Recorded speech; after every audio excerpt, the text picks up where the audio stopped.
Salam jumpa sahabat wanita, saya Anneke hadir lagi di ruang dengar Anda, dan saya selalu ingin berbagi informasi berkaitan dengan kesehatan. Saya tidak sendiri karena sesudah informasi tentang pengobatan artritis di bagian pertama acara Wanita Berpengharapan ini, Ibu Lilis Gantari akan hadir untuk Anda di bagian kedua acara ini dan akan terus memotivasi kita untuk menghargai perbedaan. Dua materi penting ini akan kita dengar bersama. Saya berharap ada wawasan baru yang menambah pengetahuan kita. Selamat mengikuti.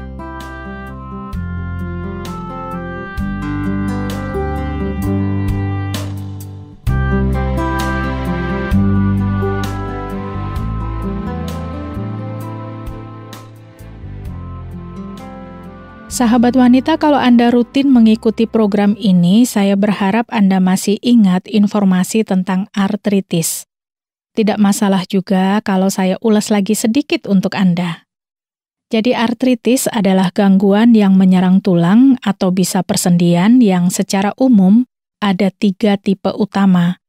Ada osteoartritis atau artritis degeneratif, ada rheumatoid artritis atau artritis inflamatori, dan ada artritis gout. Meskipun umumnya ini gangguan para lanjut usia, tapi di masa usia 30 tahun gangguan ini bisa mulai menyerang siapa saja, tidak peduli wanita atau pria. Kunci utamanya, jangan makan sembarangan, jangan merokok, jangan makan terlalu banyak, mari rajin olahraga. Ini peringatan dini untuk mencegah munculnya artritis.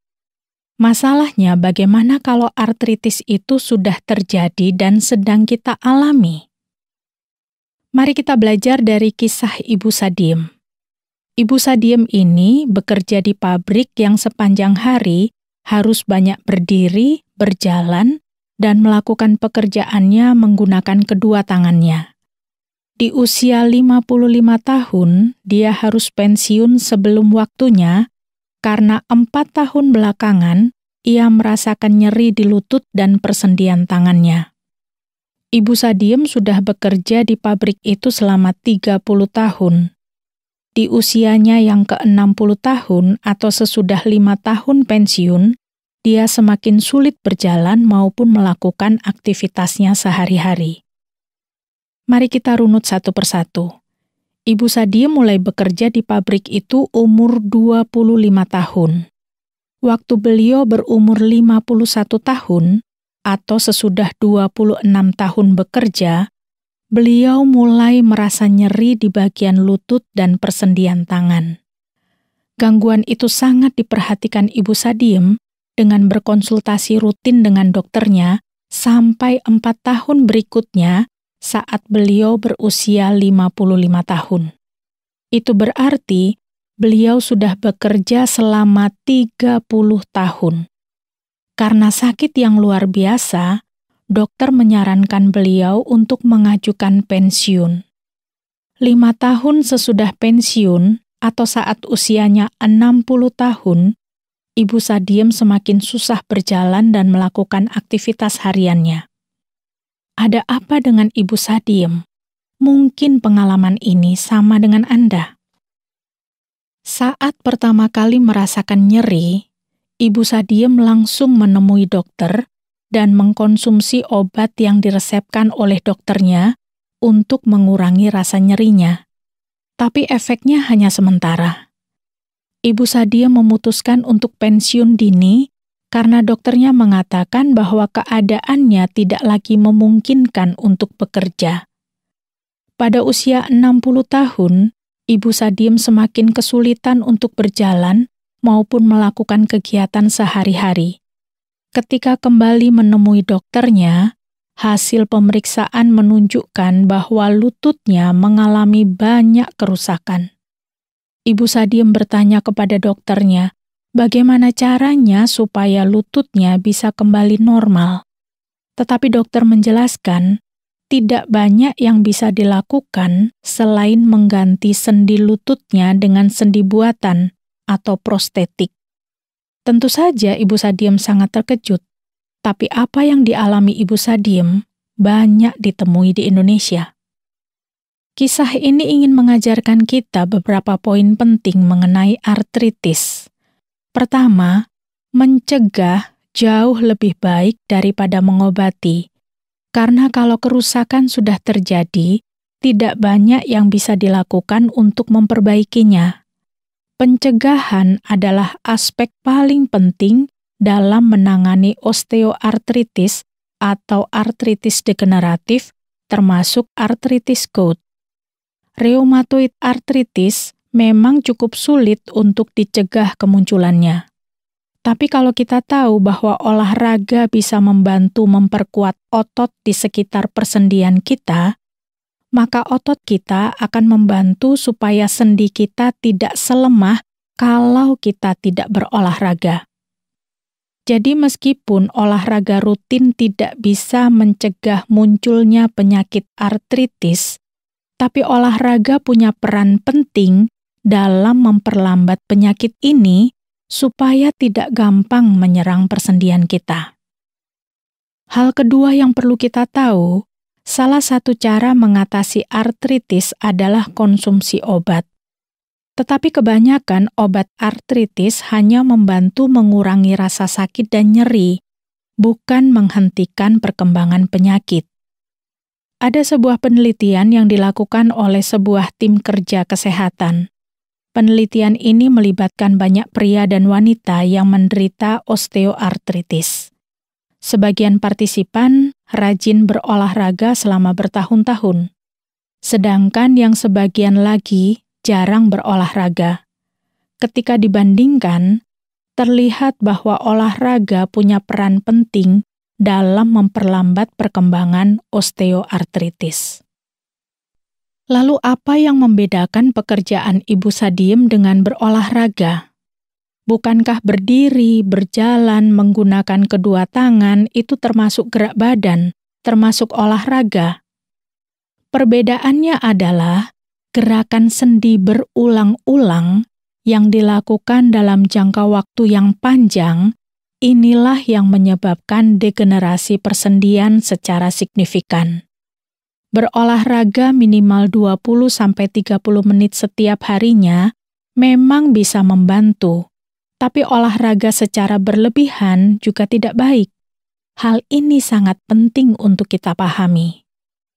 Dokter konsultan Ibu Sadiem juga menjelaskan, kalau kita bekerja setiap hari, melakukan hal yang sama secara berulang-ulang selama bertahun-tahun, ketika muncul rasa nyeri pada persendian yang digunakan setiap hari, pekerjaan harus dihentikan.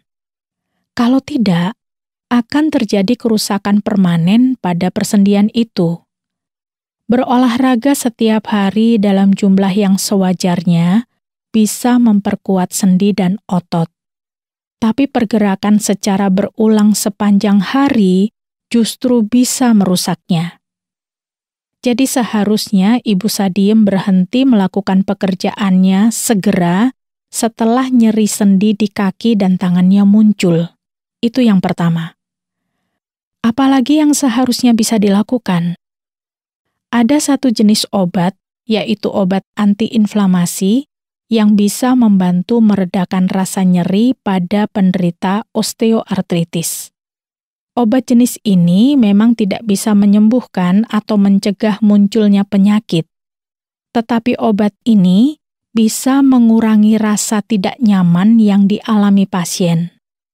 Dokter yang akan paham tentang nama obat sekaligus dosisnya. Tapi jangan lupa, konsumsi obat justru harus dibarengi dengan olahraga rutin untuk hasil yang optimal.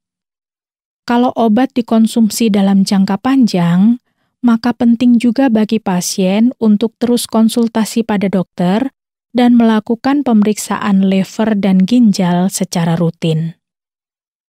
Nah, sekarang bagaimana dengan mereka yang menderita artritis yang sudah cukup parah? Semuanya bergantung pada jenis artritis apa yang dialami. Yang terpenting adalah menghindari aktivitas-aktivitas yang bisa memperparah kondisi. Sebagai contoh, Ibu Sadiem tadi yang tetap memilih untuk bekerja meskipun merasakan nyeri di persendiannya. Ini adalah hal yang salah. Jadi begitu rasa nyeri muncul, pekerjaan harus dihentikan. Selain itu, konsumsi obat juga perlu kalau memang dibutuhkan. Tetapi perlu diingat bahwa obat jenis ini punya efek samping, khususnya pada organ ginjal dan hati atau liver.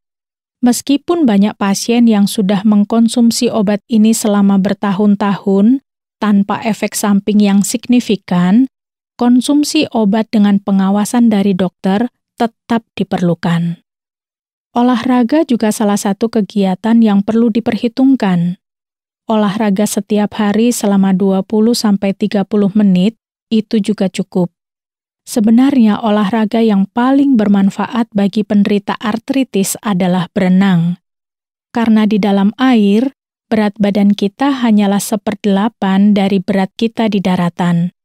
Hal ini penting untuk mengurangi beban pada persendian, sehingga lebih baik daripada berjalan atau berlari. Selain itu, kalau kita bergerak di dalam air, akan terjadi resistensi pasif. Resistensi ini tidak muncul ketika kita berolahraga di darat. Padahal, resistensi ini penting bagi penderita artritis. Karena resistensi pasif ini bisa membantu menguatkan otot yang terdapat di sekitar persendian.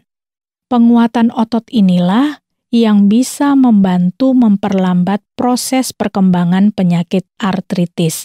Hal ini sangat penting. Aspek yang lain adalah operasi. Sendi yang bermasalah akan diganti dengan sendi buatan atau prostetik. Sendi buatan ini akan menggantikan sendi yang telah rusak akibat artritis. Dokter bedah ortopedilah yang mampu melakukan operasi ini.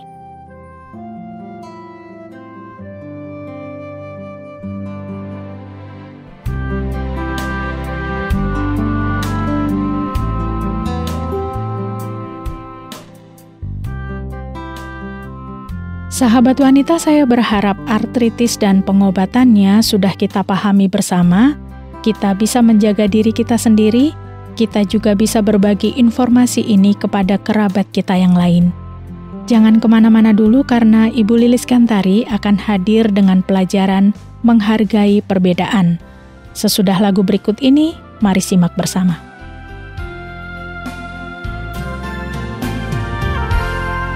Lebih tinggi dari gunung, lebih dalam dari lautan, lebih luas dari samudra. Itulah kasih Tuhanku. Karuniai aku akan kasih-Mu yang dunia tiada miliki. Anugerah-Mu ubah hidupku seturut dengan kasih-Mu.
yang dunia tiada miliki.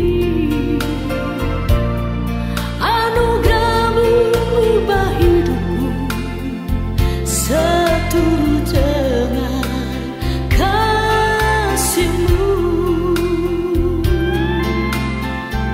Hangatkanlah hati kami, ya Tuhan, dengan kasih-Mu yang tulus dan suci, untuk mengabdi kepada panggilan-Mu di dalam kehidupan dunia ini. Kasih-Mu adalah segala-galanya. Kasih-Mu jawabannya. Kasih-Mu adalah segala-galanya. Kasih-Mu jawabannya.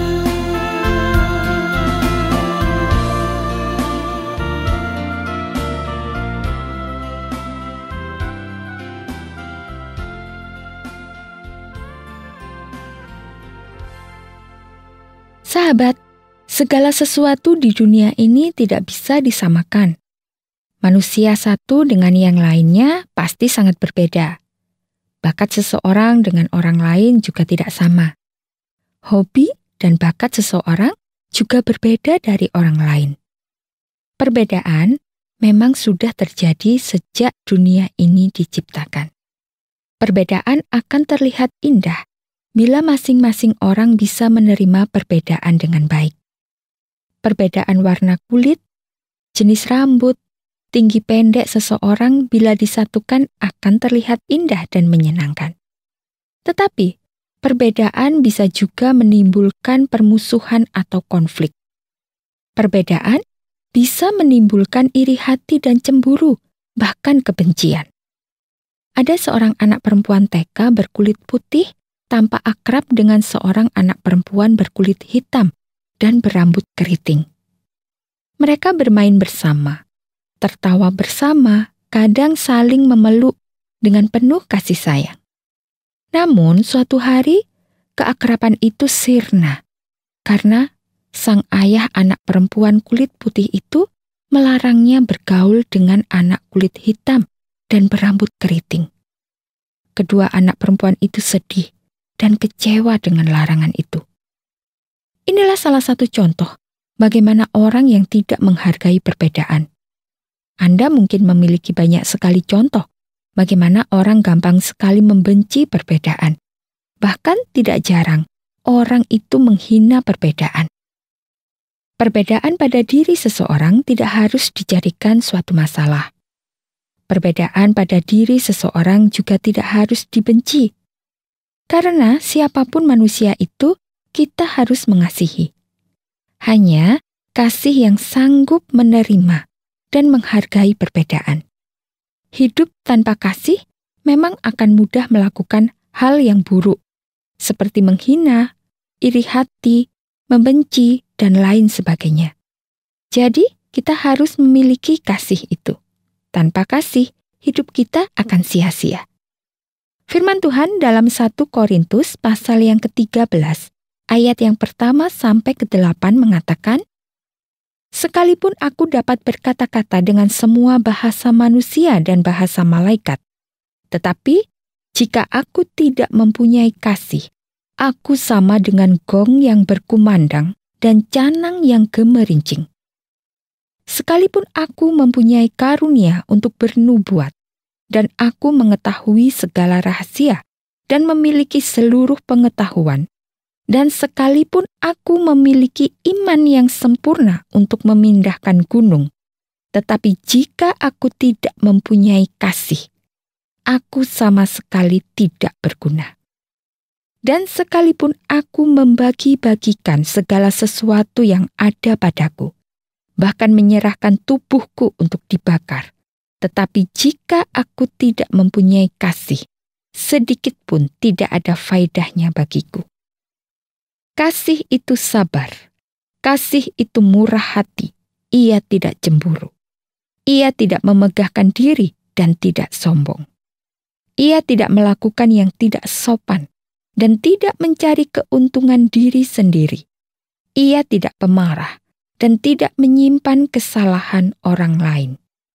Ia tidak bersukacita karena ketidakadilan, tetapi karena kebenaran. Ia menutupi segala sesuatu, percaya segala sesuatu, mengharapkan segala sesuatu, sabar menanggung segala sesuatu. Kasih tidak berkesudahan. Nubuat akan berakhir, bahasa roh akan berhenti, pengetahuan akan lenyap. Jadi, sahabat, kasih akan menolong kita menghargai perbedaan antara kita dengan orang lain. Kasih akan menolong kita untuk bisa menerima perbedaan yang ada pada diri orang lain. Nah, apakah kasih itu? Tadi kita sudah mendengar bahwa kasih itu adalah kasih itu sabar. Kasih itu murah hati. Ia tidak cemburu. Ia tidak memegahkan diri dan tidak sombong. Ia tidak melakukan yang tidak sopan dan tidak mencari keuntungan diri sendiri. Ia tidak pemarah dan tidak menyimpan kesalahan orang lain. Ia tidak bersukacita karena ketidakadilan, tetapi karena kebenaran. Ia menutupi segala sesuatu, percaya segala sesuatu, mengharapkan segala sesuatu, sabar menanggung segala sesuatu. Jelas ya, bila kita sabar, bila kita rendah hati, tidak sombong, dan bila kita murah hati, tidak mudah cemburu, pastilah kita akan mampu menghargai perbedaan. Dengan menghargai perbedaan, maka kita sudah menghargai pencipta kita. Karena manusia diciptakan dengan keunikan masing-masing. Manusia tidak ada yang sama persis. Manusia memiliki perbedaan satu dengan yang lainnya. Dan tujuan manusia diciptakan oleh Tuhan untuk hidup bersama saling mengasihi dan menghargai. Tuhan menciptakan manusia bukan untuk saling bermusuhan atau saling membenci.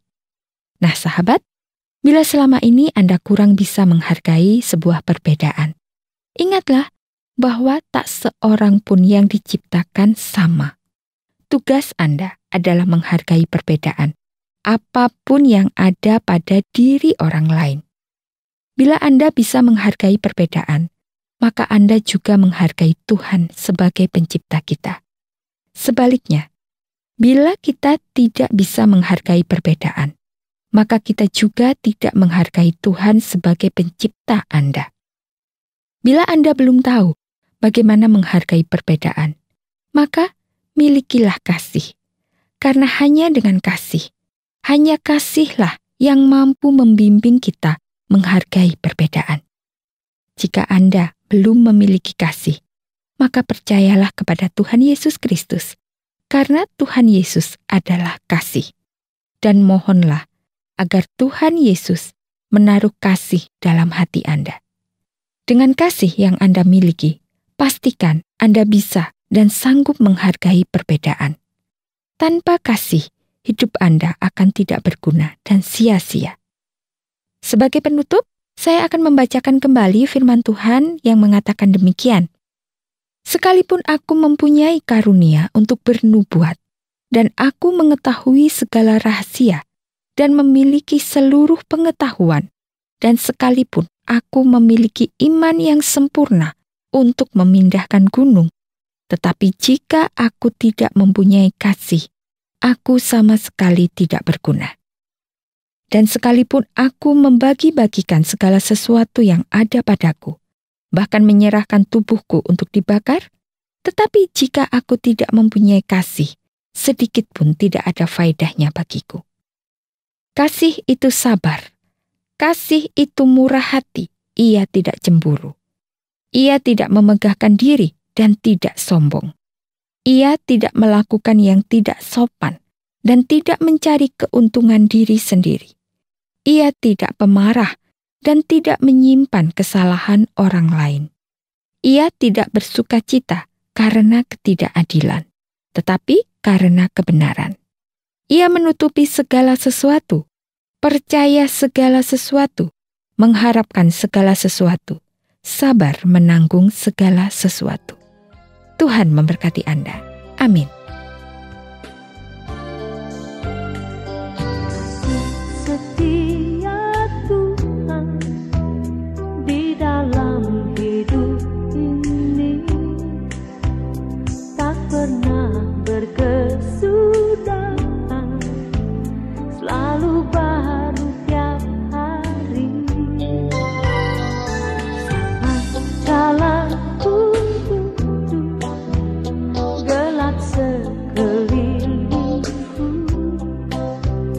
kau terbit bagai terang hati, menyinari langkahku. Yesus, Engkaulah jalan, kebenaran dan hidup. Di saat aku perlu, Kau selalu sertaku. Roh Kudus penolongku dalam setiap langkah hidupku. Ku akan tetap setia jalan dalam terang-Mu. Sahabat wanita, program Wanita Berpengharapan sudah berbagi semua pelajarannya hari ini.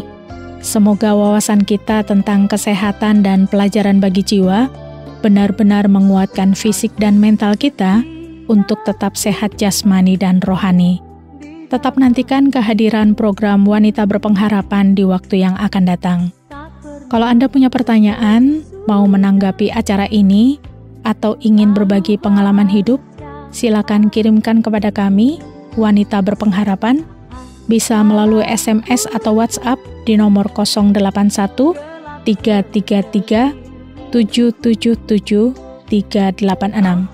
Sekali lagi di nomor 081 333 777 386. Saya Anaka mohon diri, bahagia bersama Anda.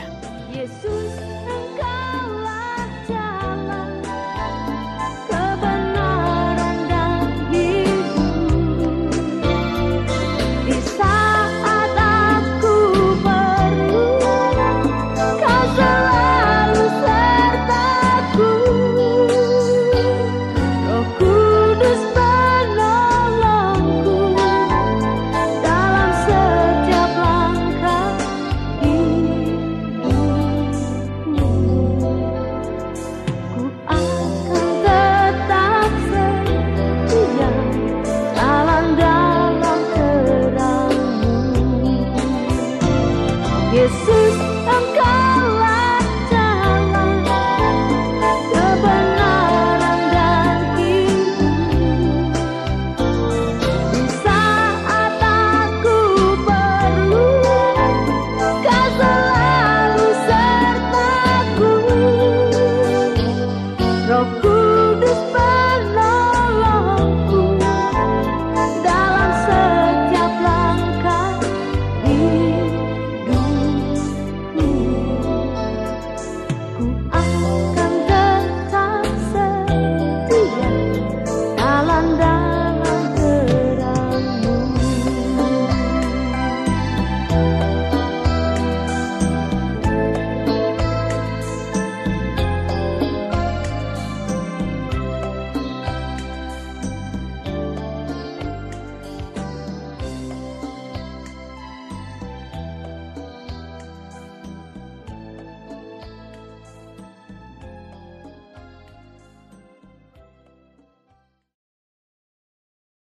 Terima kasih Anda sudah mengikuti program kami. Jika Anda diberkati, jangan lupa like, komen, dan share supaya Anda tidak ketinggalan setiap program terbaru kami. Jangan lupa juga untuk subscribe channelnya dan nyalakan loncengnya. Jika Anda ingin mendukung pelayanan kami, bisa melalui rekening kami berikut ini atau menghubungi kami di sini.